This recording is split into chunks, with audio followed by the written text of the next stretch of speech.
Hey, let's talk about foundation stuff. For me, my foundation is built on two things: communication with the dog and relationship with the dog. I feel like if those two things are in place, everything else is completely easy. Okay, easy is not the right word. Simple, completely simple. So, every dog, just like every person, has a different personality. They have a different way to learn. They have a different learning capacity. Some dogs you could work for 15 minutes and they say, "What else? What else?" Other dogs you might work for 3 minutes and they're like, "Oh, my head hurts. Can we stop for today?" And you want to be able to do those things. You wouldn't want to work the 3-minute dog for 20 minutes, and you wouldn't want to work the 15-minute dog for 2 minutes because he's just getting started. So I think the thing to do here is be flexible in your training.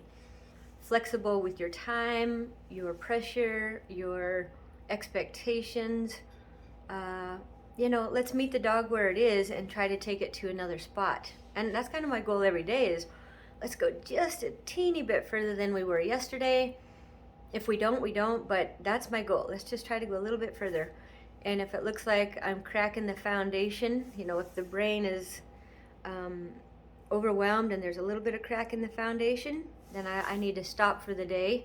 I need to let that foundation come back together, and then we go again another day. But I think these things are important. So relationship and communication.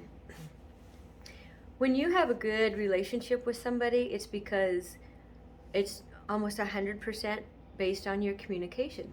So when they listen, or when you talk, they listen. When they talk, you listen. It's the same with the dog. If the dog's trying to tell me something, I need to listen to that, and I need to try to understand what he's saying. And I want the same. When I tell the dog something, I want him to listen, and I want him to try and understand. And I think that's only fair.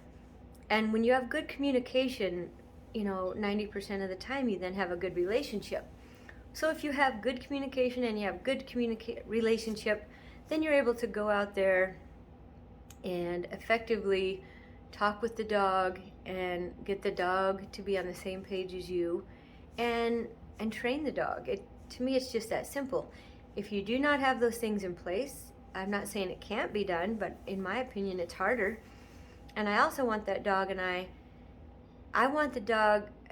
When some people talk and they're such a good friend, you could finish their sentence for them. I kind of want my dog to do that. I want to be able to have such a great relationship with my dog that I might just be walking over to a gate and he knows what his job is. I don't have to tell him every move to make. And the reason he knows this is because we've spent a lot of time together. We've had great communication. He's talked, I've listened, I've talked, he's listened. We love each other, we enjoy each other, and we're respectful of one another. So to me, that's what I want with my dogs. And I think I think it's been very successful for me to have those things as well. So anyway, I just hope that would encourage you to, when you go out there to train your dog, be all in, have your mind right there in the moment. When he talks, you listen, and when you talk, he listens. And I don't know, I think that's probably the best scenario I can think of for dog training.